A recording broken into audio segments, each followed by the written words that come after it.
All right, hello, hello. Welcome to playing the internship game workshop part two. Let's get started. So same thing as last time. No breakout rooms, no icebreakers, no surprises. Just listen in. If you have questions during the presentation, just message us in the chat. And if you don't feel comfortable, private message us and we'll answer you there. If we think that your private message question is a good question to just ask everyone, then we'll ask everyone. But yeah, same thing as last time. Super chill. So yeah, and then you get all the resources after the workshop in the post-event email. All right. So remember that feedback form we asked you to fill out last time? We do read your feedback, and we want to answer some of your questions that you sent us through the feedback form. So Christine. Okay, so our first question here is, how can you prepare for the actual internship? I know that several coding questions in the interview, which I don't know if I'm prepared for. So yeah, this is a pretty common worry, but honestly, like as long as you look through or like attend all of our like workshop series sessions, I think you should be pretty prepared for like the actual internship itself. But if you're talking in terms of like technical like interview questions preparation, we're also planning on holding a workshop or like maybe a workshop session sometime during the academic school year. So be on the lookout for that. All right, and the next question is, what should we expect for career fairs and what materials would you recommend bringing to them? We're going to cover that today in our workshop in part two. I hope you'll get the answer today. If a student chooses to wait for a later career fair, does the game get more competitive or difficult? We'll also cover that today, but the quick answer is no, it does not. And the last question of what kind of soft skills to add to a resume and where can you get them? Generally, the soft skills that you're trying to describe on like resumes they could come from projects or just things that you've experienced in the classroom or like outside of it extracurricularly. Don't feel pressured to like include things like leadership or like teamwork skills for like from a job specifically. Like those are totally, you can demonstrate them through things that you don't need like I guess like previous like quote unquote work experience from. All right. So today, little agenda we have for the game manuals, we'll start with our piece 3 LinkedIn. We'll go over kind of the next task, kind of go over is applying online, game strategies, and then we'll end with the elevator pitch and then how to prepare for a career. And then part 3 is next week. Part 3 is the finale. Are you excited? I'm excited. We're almost done. All right. Okay, we'll just jump right into the first piece. So piece 3 of LinkedIn. So what is your LinkedIn? In case y'all don't know already, LinkedIn is this platform that online professionals use to like look at your information for recruitment. So like you connect with recruiters on them, and you can also connect with your fellow peers or yeah, just people that you know professionally. It is kind of like a social media for jobs of sorts, and it's kind of a good place to find mentors, research career paths, and just in general apply for jobs. So where do you start? Creating an account is pretty easy on LinkedIn, but yeah, honestly, it's kind of a place for you to set up your profile with an online CV. I totally forgot what that actually stands for. I keep having the urge to, what was it? Curriculum vitae. Yes. I don't think I said that second one right, but it's spelled like that. Thank you, Ray. Yeah. And so, yeah, I list literally everything you've done. They have a lot of different sections for you to include all your experiences. So we'll be going over that in the following slides. And just something to keep in mind is that there's no limit to all the information that you can put on LinkedIn for most of the sections, I believe. And just keep in mind that to win the game, you have to play the game, and everyone starts from somewhere. And LinkedIn is as good of a position to start from as any. So to kind of explore your LinkedIn profile and the basics of like how to create one, you should first make sure to make your profile public, because I think there's a way for you to set it on private where like people can't see you, but you can like see what people are like looking at you kind of. But the gist of this is that you have to be able to like be visible to everyone else, especially when you're just starting off, so that they know who you are and that you can like start building up that rapport of connections. You also want to make sure that if you have like a personal website or something that showcases like a lot of your past works, then you put that URL in your in your LinkedIn, and also maybe include that in your resume. And also make sure to, I think we mentioned this last time, but if you have like a professional headshot that you prefer to include, or not prefer to include, it's kind of common etiquette for like LinkedIn, your LinkedIn profile to have a picture of yourself, but make sure to include that there. And also include a profile headline. So it's kind of your message of like, oh, this is like who you are, what you like are looking for in jobs, and your most, it also includes like your most marketable or like your most quote unquote enticing area of experience. And make sure to also include keywords relevant to the positions that you want, so that people, I think, like recruiters look at that and kind of recognize you better. And don't stress out too much about it, and don't include too many things on this because it is supposed to be quite readable. This is my plug. If like you need your professional headshot taken at Roy, it's just like hit me up. I'll do it for you. All right, we can continue. Yeah. This is just like a breakdown of like pretty like standard LinkedIn profile. So you have, this is, I think, the view of what you see of yourself before like you, it's like from your end. So you see everything that you can edit. You see like things like edit visibility where you would set that to public. I think that's done by default, but in case you like switch that off somehow. Um, and also you can edit your like personal link URL, because I know that sometimes there are like names that other people might go by that's like not what's on your like legal like papers that you might want to include as like your simple linkedin.com/in/whatever. And you can also customize that. And yeah, we're good to move on. And this is what it looks like from someone that's like, from someone that's not used perspective, essentially.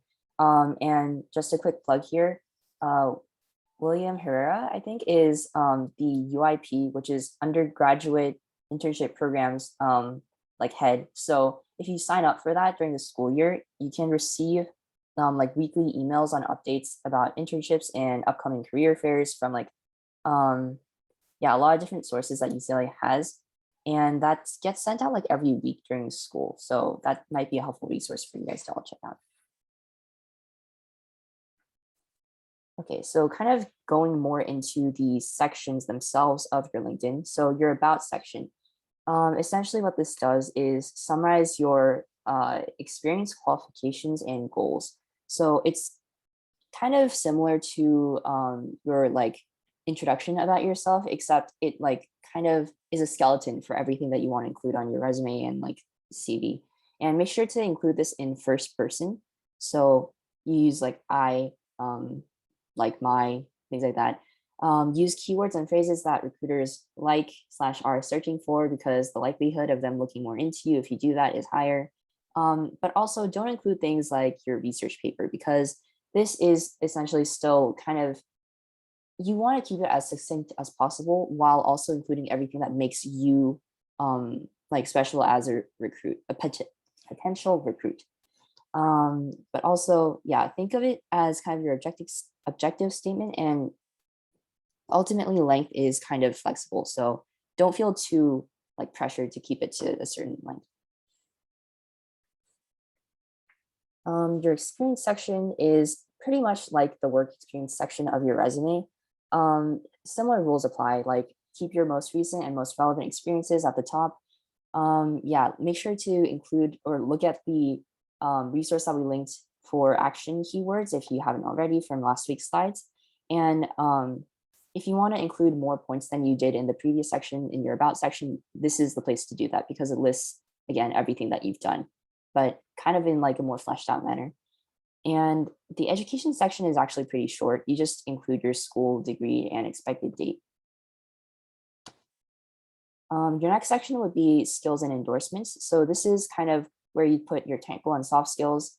Like, I think this is also a section of the resume last week where people would like rate their soft skills, but honestly, that's not, I don't think there's an option for you to do that on LinkedIn, and generally that's not like great practice.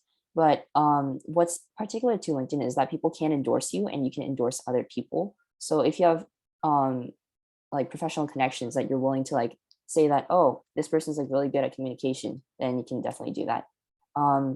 but don't go overboard with it, because that just looks that brings down the credibility of each other's endorsements. And LinkedIn also has like skill tests. I don't really know how helpful these are, but I guess like generally, yeah, if you want to take it, you can. There's no way that it can look bad for you, I guess, but also I'm not sure if they're entirely helpful. And interests. So you can like put in whatever you want, like with this part, your professional interests. So this kind of customizes your like LinkedIn feed, because like I said, it's kind of a social media platform, but for professional like matters. And it just like shows people and topics for particular areas that you're interested in. And yeah, make sure to follow the companies that you're like interested in and like kind of are looking forward to potentially pursuing a job or an internship with. And yeah, there are LinkedIn influencers, just like any social media platform. It's kind of weird, but they do exist. It might be worth checking them out too. Connections. So this is the fun part of LinkedIn, where you get to flex how many professional connections you have. Not really.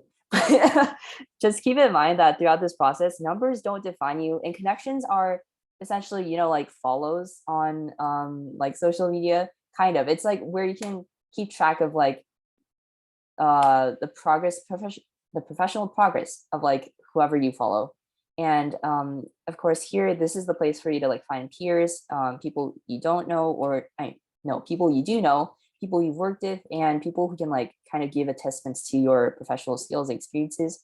And you can also definitely do things like reach out to school alumni and recruiters after career fairs, and make sure to always follow up with like messages if possible, especially in the case of recruiters, because then they know that you're like interested in a particular job that you're asking for. And also, recruiters won't remember who you are, so you have to include a message of like where you saw them, for them to kind of get an inkling of like where they actually did meet you. And connections, don't focus on growing numbers too much, but connections will grow as your time here also goes on for longer, so don't be too worried about that. I'll add in here, but like I've talked to a lot of recruiters and they're always like, I get so many messages, or just people who want to like connect with you, and the message is what makes you stand out. So definitely, and even if you like don't know what to say, just like say like, hey, like I met you here, like it was really nice talking to you. That could be your message, and that could stand out to a recruiter as well. So. Mhm. LinkedIn Premium. So there's a paid version of LinkedIn where it's like it lets you see other people's like connections, and like it's they list out the full benefits of it when you like sign up for your LinkedIn initially, I think. But honestly, at just the school student level, it's not really worth it, because like it's kind of expensive. But if you feel comfortable with just using LinkedIn as a whole, make sure to like post frequently, because again, it is a way for you to rack up traction on your feed, and try to interact. Like they have like little Facebook react, like you know does this make sense, like Facebook reactions, they have that for LinkedIn. So you can do things like comment, like, and share, and just make sure to never fall back on like updating your LinkedIn, because like it's crucial that you have your resume and cover letter like always up to date. um and yeah, you can oh yeah, this is one of the benefits of LinkedIn Premium, is that you can see people on LinkedIn without them knowing that you've seen them, I believe. Yeah, it's kind of weird, but you can do that if you want. And yeah, the last thing we've linked there is just some career center tips for LinkedIn, using LinkedIn. Yeah, so I'll on this one, but people can see when you search them up. Sometimes you get like email notifications like, oh, like so and so search for you in the search bar. If you want a recruiter to know that you're looking for them, go ahead by all means. But if you want to look up your classmates, then definitely use incognito mode and have your notifications turned on for LinkedIn, because you may get messages from recruiters, and then you may get messages from other people who want to connect with you. So definitely make sure you have that up. Mhm. The email notifications are actually quite helpful. And yeah, going more into applying to internships here. So when does the game start? Kind of taking a step back here, but you've kind of got all the pieces and strategies to start actually playing the game. So it honestly just starts whenever you're ready and whenever you feel like reaching out to recruiters, kind of like expressing interest in looking for jobs. And you can do this by looking for companies and available positions online on LinkedIn and Handshake, etc. Because I think there's even like sites like Glassdoor, things like that, where a lot of people have posted their positions, their requirements, and yeah, there's always job openings somewhere. So figures that if you want to start looking for those and applying for those, you can do that. Make sure to apply to your dream companies, but also kind of like make sure to have some interest in smaller companies because the chances of getting into those is generally higher. um, and also make sure to research your companies like before you do anything, honestly. Yeah, I'll just emphasize here that quality over quantity. Yeah. You can, by all means, you could go send out 50 applications to different internship positions every day.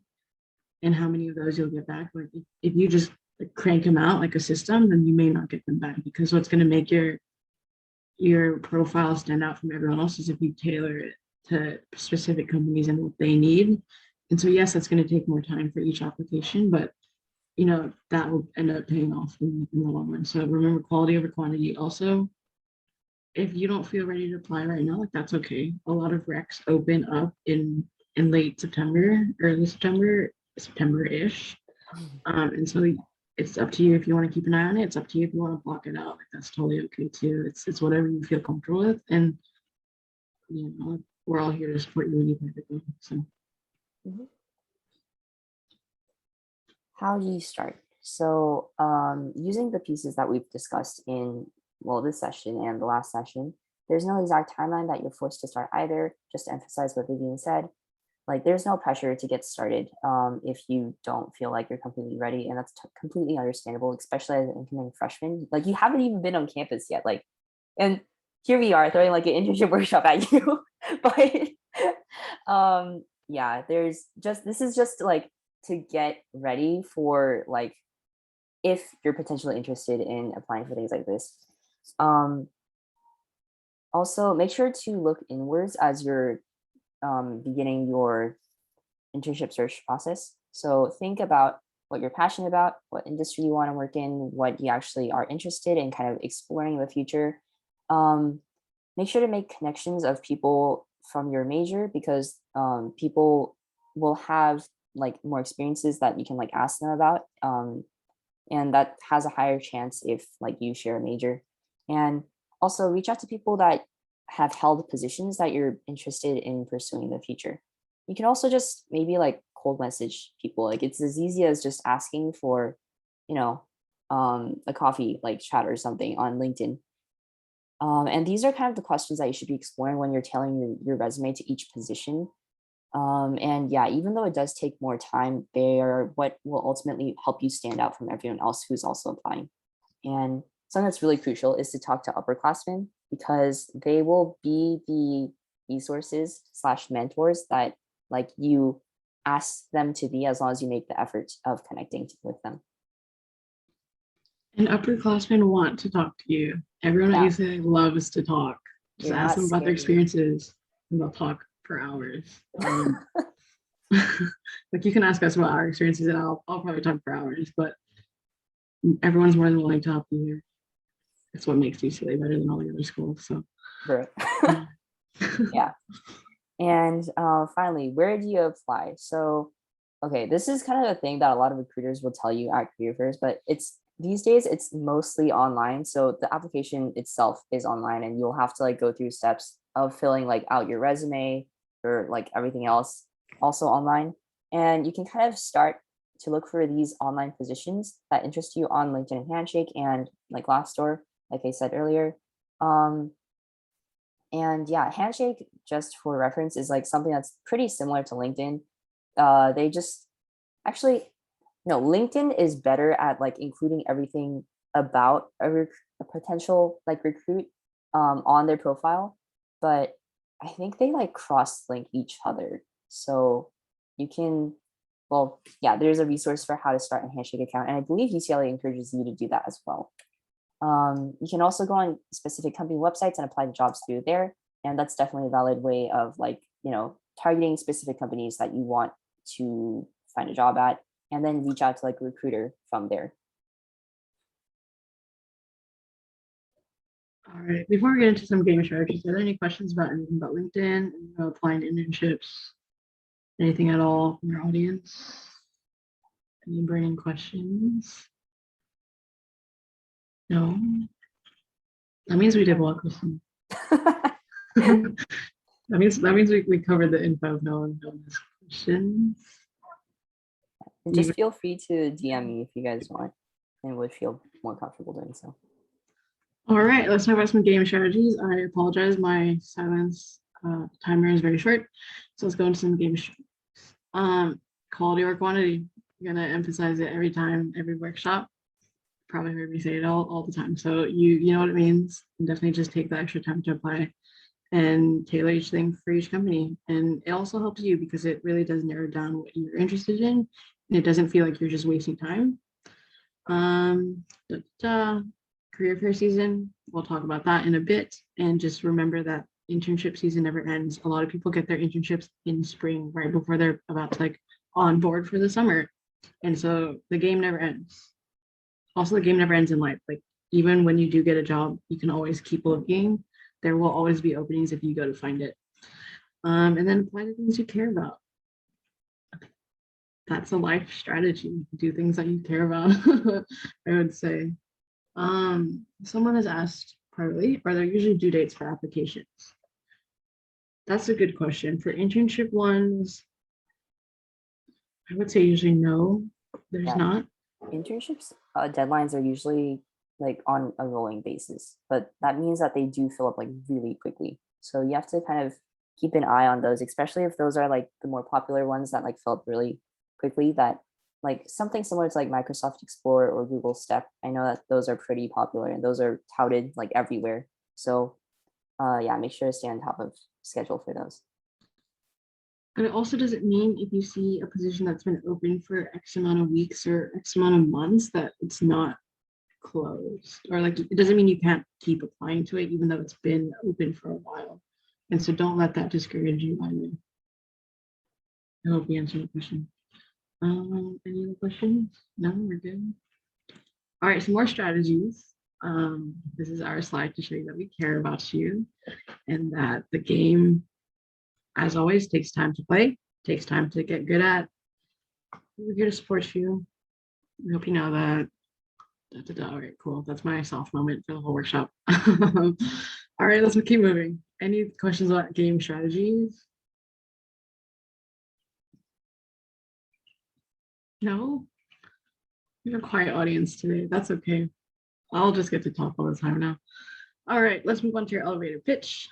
So what is it? It's your introduction in an elevator. Imagine you're in an elevator with like CEO of your dream company. What are you about to tell them about yourself? How are you going to make sure that you get that job that you really want at that company? So you're going to introduce yourself, right? 60 to 90 seconds. We're only in an elevator. We're not going up that many flights of stairs. Or if you're in an elevator, so you're not going up any flights of stairs. We're not going up that many floors. And you want to describe to them who you are and what you want to do and why you want to work at that company. And it's kind of what you're all about. And it's your first impression. So yeah, it's also the question in an interview where it's like, tell me a little bit about yourself. That's the cue for your elevator pitch. And that's often the first question they ask at career fairs, at interviews, because it's a good warm-up question. You need to have your elevator pitch ready for a career fair. You can't go in and just be like, oh God, I don't know what I'm about to say. Not to say that you need a speech or a monologue, but you need to kind of have an idea of what your elevator pitch is and kind of prep that beforehand. And so let's go into a little bit more detail about what's in kind of each component. You're going to start off with who you are, your name, your year, your major, your school. All you can say UCLA now. Congratulations. And you need to start with this and not just go straight into your experiences because you want your recruiter to remember your name. So when your name pops up on that LinkedIn message you're going to send them after you talk to them, they remember who you are. And then after you kind of do your initial introductions, you kind of let your settle down the nerves a bit. Then you can start talking about who you are, what your experience is, what skills you have, what you're interested in and why you belong at that company and why you're a really good fit for the role. I would also say it's a good thing to mention, like if you are applying for a specific position, have that info on hand, like, oh, like, hi recruiter. Don't say hi recruiter, say their name. But Christine, hi Christine, blah blah blah, in elevator pitch introduction. I'm really interested in this position. I've applied for this position. Uh, Say that job number. Show them that you have done your research, you cared, you've applied, and so yeah, show them that you researched them. You've done the work to tailor everything up to now. Like now is a lot of people get nervous about your elevator pitch. I get that because it's public speaking, but now's your time to show them what you've done, all the hard work you put in to put your resume together. Now's your time to shine. Like go and own it, you know. And so, yeah, what are you looking for? Uh, After you kind of hit your 60, 90 seconds, it differs for everyone on how you want to end. You can end with a question like, hey, like, this is who I am, but I'm also really interested in your company in X, Y, Z, ask them questions, or you can just end it and be like, yeah, that's not what I do, but you can do that. I don't know how to do that. I'm not that confident. uh, but yeah. All right. Crafting your elevator pitch. This is where, once again, the game is different for everyone because everyone's elevator pitch is different because all of you are different and all of you have different experiences. And so for some people, writing down your elevator pitch helps. I wouldn't suggest writing it down word for word and then reading it off paper. You don't want your elevator pitch to sound memorized. And so something I like to do is just like write down my elevator pitch in like bullet points. Like, hey, like I know I'm going to say my name, but what am I going to talk about in terms of my skills and my experiences? Because it may differ for each company. So just write it down in bullet points. Like I know I want to cover, my experience in this club or my project in this class, and having that so that you can know where you're going with your elevator pitch, but not being so speech and monologue like. And then the key to making your elevator pitch really great and really amazing is to practice. And you just got to play the game. You got to practice. Practice with your roommates, practice in front of a mirror, practice with another recruiter or your professor or your TA. Like everyone here is again more than willing to help you with anything. So you just gotta ask. And don't be afraid to like hear no. At the end of the day, it's just a no. Doesn't hurt you. So yeah, and then just like all the other pieces in the game, as you update your resume and cover letter, you get to say some more cool things in your elevator pitch. How exciting. And so you really start seeing the game come together. And I think as incoming freshmen, it's really easy to see everything get overwhelming. But as I hope, Christine, you can also attest to this, but after you're in college, I have a lot more to talk about in my elevator pitch. I'm a lot more enthusiastic about the things that I'm passionate about because I found it in college and in the clubs I'm in. So now I love saying my elevator pitch. And so maybe I'll do it today, maybe I won't. But as you find what you love and as you keep playing the game, you start liking to say your elevator pitch a lot more. So you can look forward to that moment. All right. So how do you say your elevator pitch? You just got to stay calm. We know it's a little bit nerve-wracking to talk to people online on Zoom. We're all burnt out of that, but that's okay. Maybe they're going to be in person. Who knows? You just got to stay calm and cool and collected, and then smile. You have a beautiful smile, so just show it. Make sure to look at them and maintain eye contact. You don't want to be saying your elevator pitch to the floor. You want to make sure that you're keeping the recruiter's focus, and then don't speak too fast. We know it's easy to like mumble over your words or speak too fast. Just relax, take it easy, and just say your elevator pitch as how you are. Make sure you say professional language. Don't go out saying any slang or things unless that's the vibe the recruiter gives off, then that's a bit different. But be confident. Your experiences are yours. Be proud of that. And yeah. Any questions so far about the elevator pitch? Yes, no, maybe so. Christine, have you gotten any private message questions? Nope. I need to see it right there. I didn't get it. That's okay. Questions, concerns, thoughts? Anyone? No, we're good. Wow. All right, we're gonna move forward. All right, let's keep going on how to deliver your elevator pitch. So take some verbal cues. Your recruiter or the person you're talking to asked you this question, tell me about yourself. Do not go on for 10 minutes talking about yourself. Take the verbal cue if they start to check out, if they don't start to pay attention to you, like take the cues, okay, gotta end my elevator pitch. Or if they really, really like something to talk about, let's say you had an experience in this club, yeah, like I really get that, like keep going, like feed off of that energy, and that takes practice. It takes, especially since we've been in a pandemic and we haven't like been in person again, take some time to read that body language and just interact with people again. And so your biggest practice with this is with your peers. You're gonna all move in soon on campus index. Everyone's back in person. So now you'll get to kind of have that practice of like reading people's body languages again. And so yeah, as long as you just take those cues and most of the time the recruiter's not gonna tell you like stop talking. But you gotta be able to pick up on those things. And then yeah, practice. You got to make sure that doesn't sound like a monologue, that you're not reading off a piece of paper, and you want to make sure that you sound genuine. And I guess I should mention that your elevator pitch might be different for each company, just like how your resume and your cover letter and your, not your LinkedIn, but your resume and cover letter are different because you tailor it differently.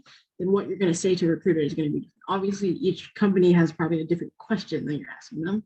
You know, you don't want to just bare bones recycle the same question, although you can. But you know, try to definitely show them that you're interested by yes, Christine.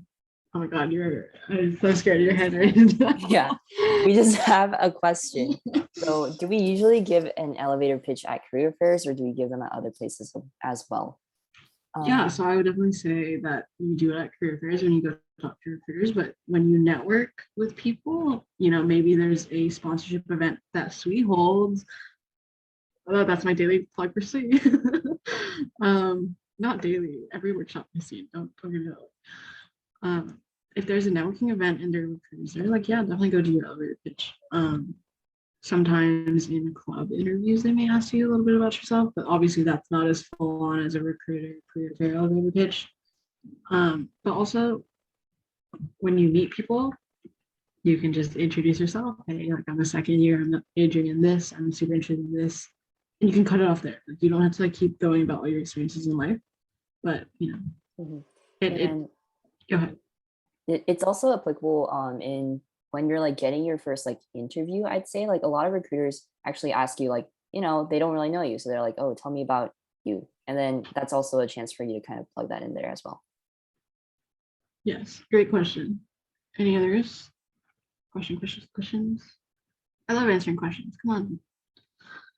Okay, fine. No questions. I'll just keep going. All right. How do you sell yourself in your elevator pitch? Because you have these experiences and they're all really, really amazing. But how do you make sure that you take yourself to the next level? It starts by just talking positively. You know, you don't want to bring yourself down. Okay, maybe you had a club experience that wasn't so great, but you don't want to be super negative. That's not the impression you want to give off to your recruiter. You want to show that you're energetic and you're excited and that the experiences you have, you're really passionate about. Because you don't want just experiences that are just like, oh, like I did them for my resume.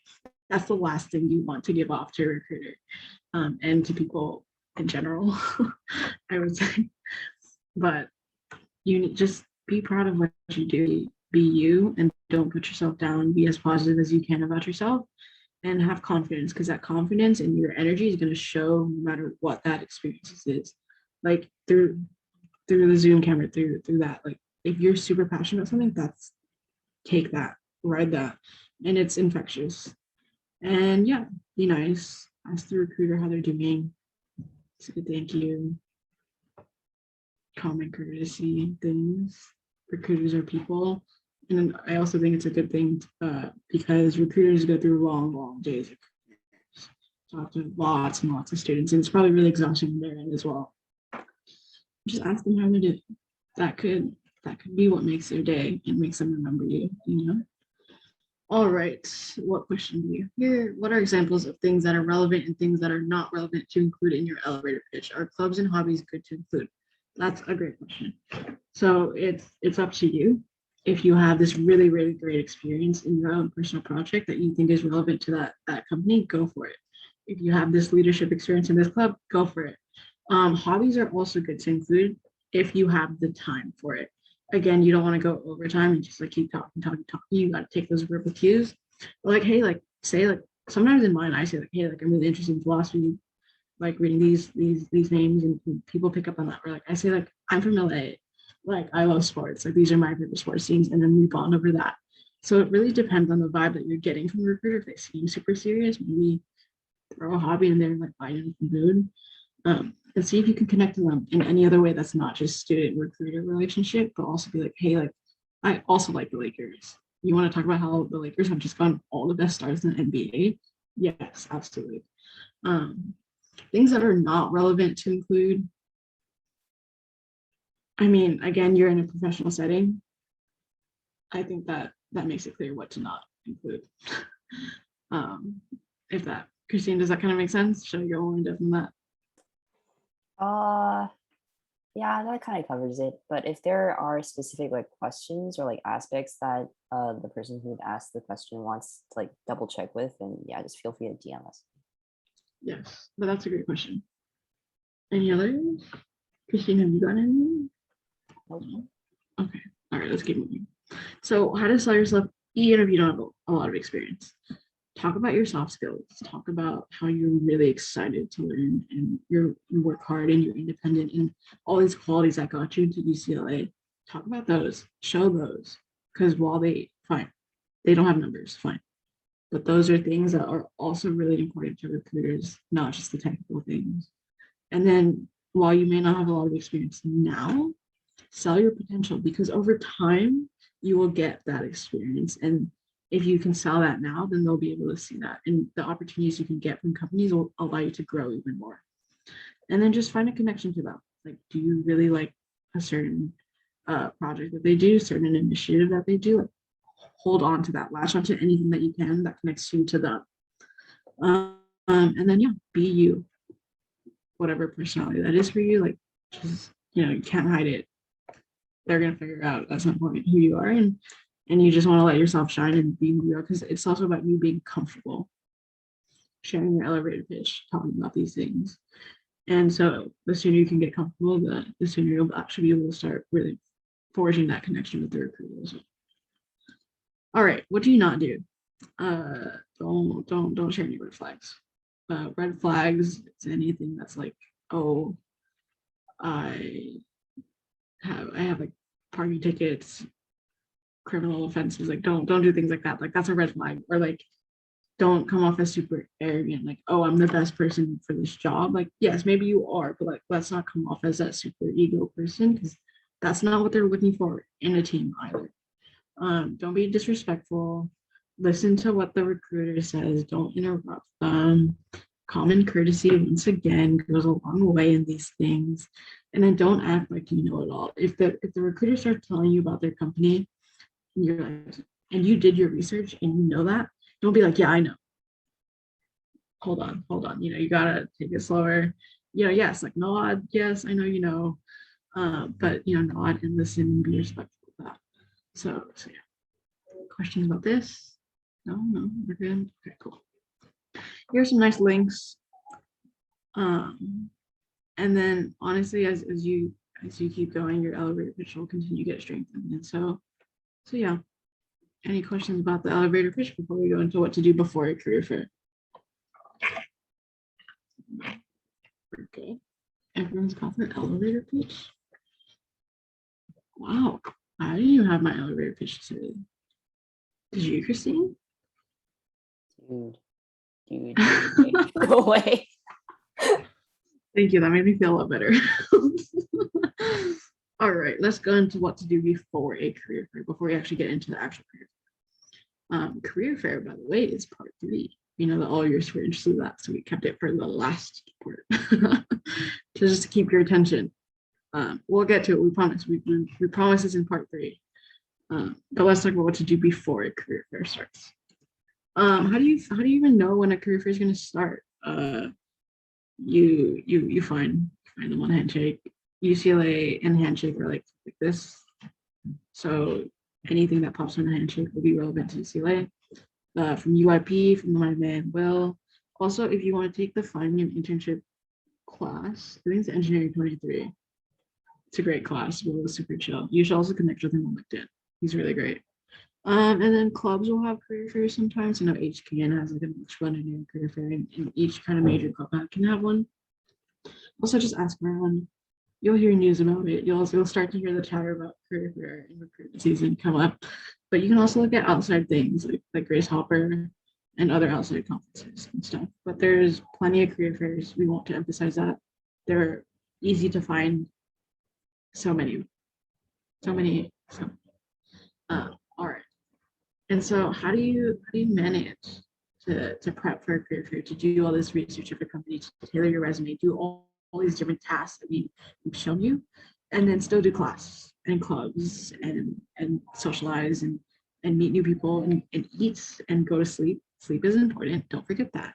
So how do you time manage all of this on top of everything you're already doing as a UCLA student?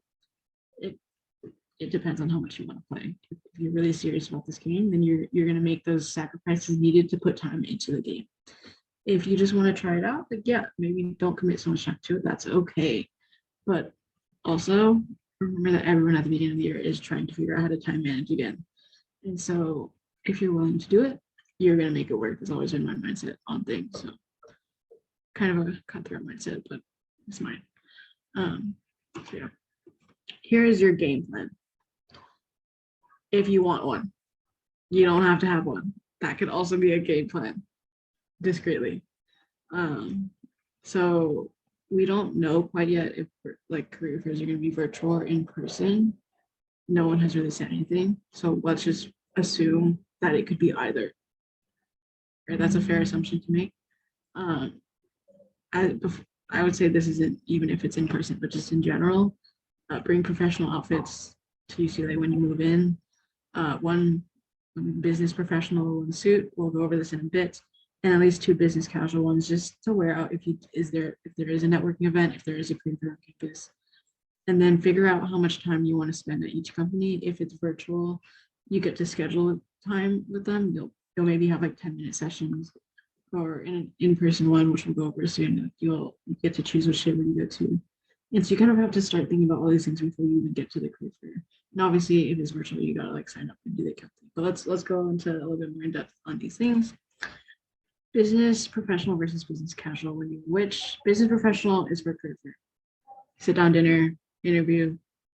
Business casual is networking. If if there's a club networking event, you can wear business casual. And the difference between the two is literally just comes down to the word suit. I don't like that. It's like that. I didn't make the rules here. And just make sure you bring some.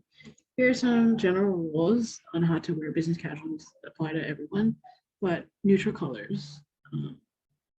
You don't want to pop too much. If that's your personality, then go ahead by all means. But generally go safer. I think safe is a good word in conjunction with business professional, business casual. General hygiene, clothes that fit you.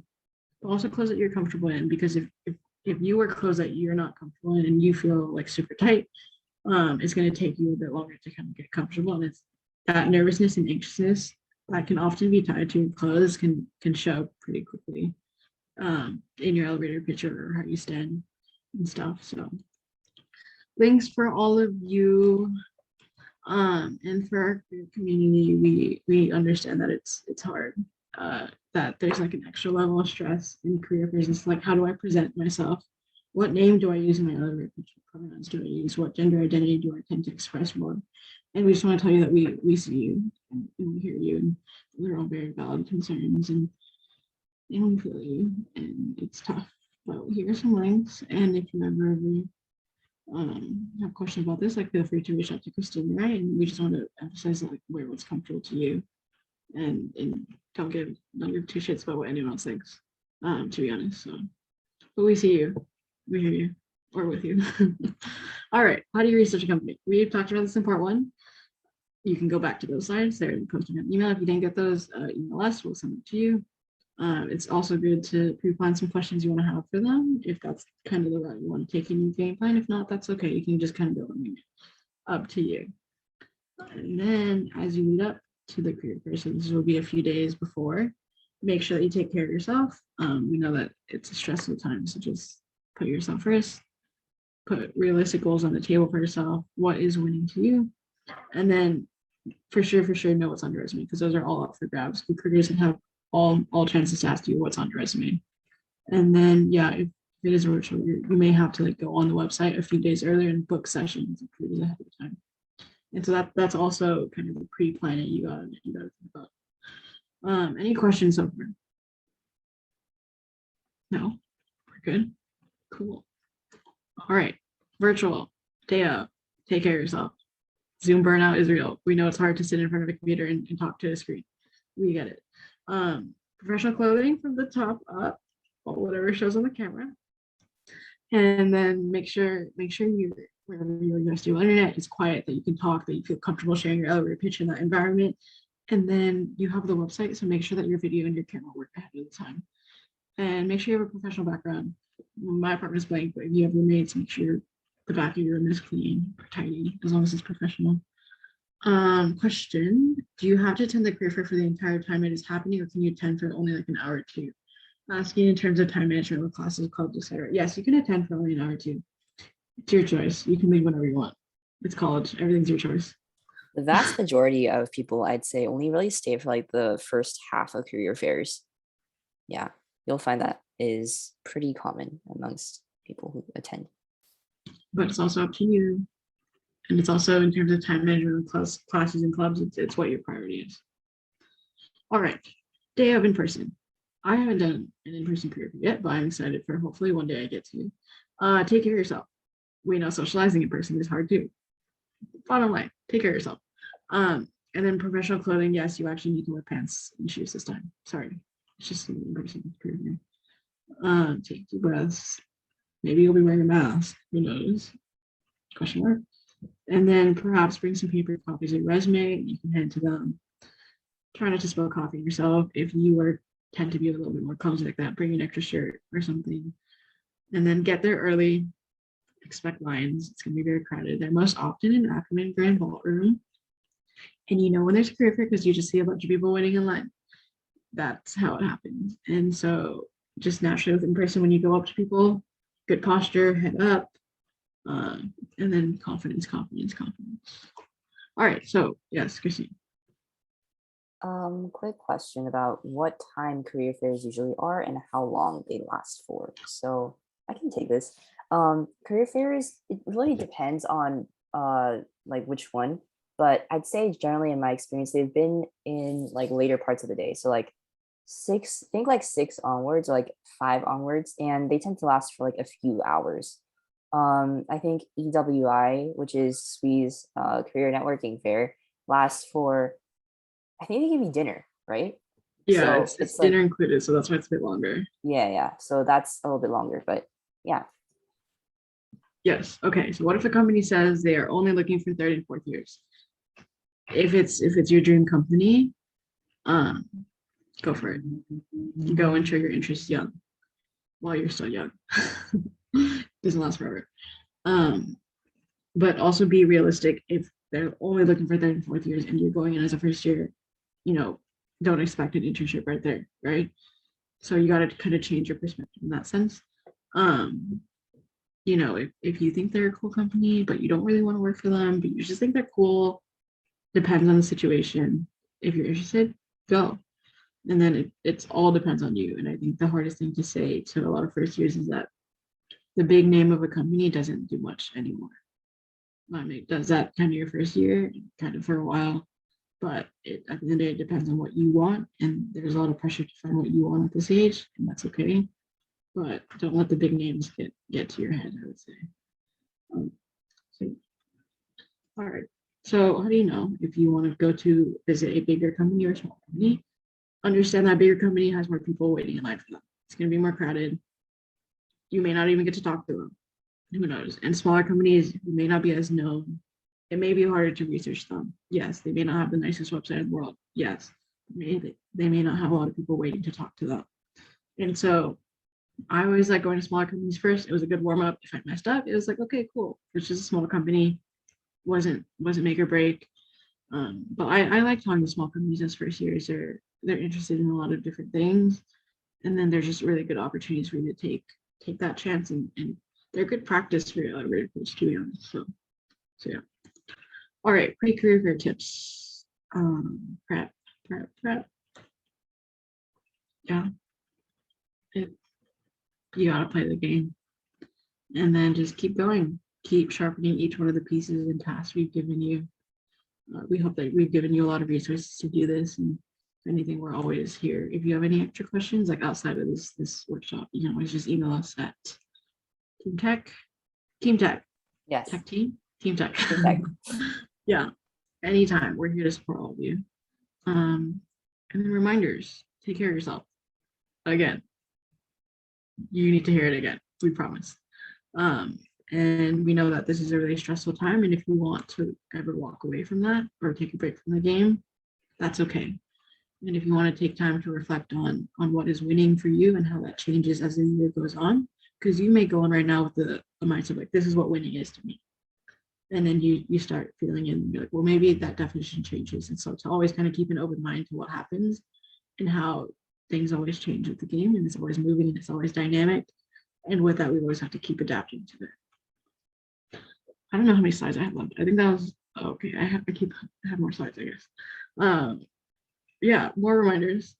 Career fairs all year round. And obviously the ones in fall are a lot more crowded. But hey, the ones in spring and winter aren't, because not as many people keep trying and playing the game by then. So maybe if that's your plan, that was my plan, just stick it out, last long, and hit the career fairs that maybe other people aren't as aware of, because spring, winter, people kind of want to be finished with that. And yeah, all year round again, and it's up to you which companies you want to talk to. It's up to you if you want to play the game. We're not pressuring you to do so. It's always up to you. So yeah. Any questions before we get to questions to ask other people? Any questions you want to ask us? No questions. So sad. All right, I'm kidding. I love putting on these workshops, Christine. So what are some good questions to ask companies that you want to prepare beforehand before you get to a career fair? You can write them down. There's no shame in that. I can't remember anything for the life of me, so I write my questions down. Also, if you talk to a lot of companies, maybe you want to make sure that XYZ company does actually this. So write things down if that's what makes you feel comfortable. And you don't necessarily have to go and know every single detail about the company if that's not what you want to do. You can just go and ask some questions and hear their experiences and learn them from them. And you can ask about anything you want, but here are a lot of really great topics. And we're not giving you word for word questions because everyone's questions are worded differently, and the way you ask questions reflects on your personality and how much you've researched the company. And so we can't give you the answers to what questions to ask companies. That's your job, my dude. We're just here to help you. We can't give you all the answers, to be honest, because everyone asks questions differently. All right, part 3 next week. Yes, Christine. Sorry, should I go backwards? Sure. Okay, so how does a conversation with a recruiter usually end? That's a good question. Virtually, there's a 10-minute mark, because they scheduled one-on-ones with the virtual setting, which I really like, to be honest, because in person, you may be in a group, whereas a virtual, you're kind of guaranteed that one-on-one spot. So I hope they keep doing that. How does it end? In the virtual setting, your 10 minutes cuts off. You're done. That's why in that kind of time setting, you want to make sure you start to close up your conversation at the 9-minute mark. Be like, hey, it was really nice talking to you. I would love to connect with you on LinkedIn. If possible, I can have your email. Love to hear about more opportunities. Definitely applying to this if that's applicable. And with a smile and with a, hey, super interested in your company. Love to stay connected. Obviously, you don't have to if that's not what you feel comfortable with or that's not what you wanted, but always say thank you. I hope that answers the question. Any other questions you got? No? Any other questions for any of us about anything? Anything pre-career fair? Isn't it exciting? We haven't even gone to the real career fair yet. Not yet. Next week, my dudes. All right, yeah, so part 3 is next week. Join us to hear what it's like to do an in-person and virtual career fair. And we'll give more tips on that and strategies for after the career fair. And then you'll get the post-event email with these slides in this recording. And then if you haven't already RSVP, so you can get the Zoom link in the post-event reminders. And your feedback form, please give us feedback. We'd love to hear from you. If you have questions that you didn't get to ask here or that pop up in another time frame, ask it through the feedback form. Just like you saw today, we answer them at the next part. So please do that. We read your feedback. Also, to all of you who say thank you. Thank you. That's really nice of you to say that to us. We just hope to help you in any way. But yeah, ended 3 minutes early. Good for us, Christine. Yeah, I was kind of worried on time, but I guess there was no reason to be. You just gotta trust me. Any questions? Anything in the chat? No? Please? Um, okay, if there's no questions, all of you are free to go. Or if you You want wanna to stay say- and DM us, that's fine too. Yes, if you want to private message us, that's okay. You can do that, or you can go. Oh no, thank all of you. Thank you guys for coming out again. Yeah, for staying the whole time. Yeah. We hope that this was helpful. So, if there's any questions, anything, you're good. I think you can stop the recording now.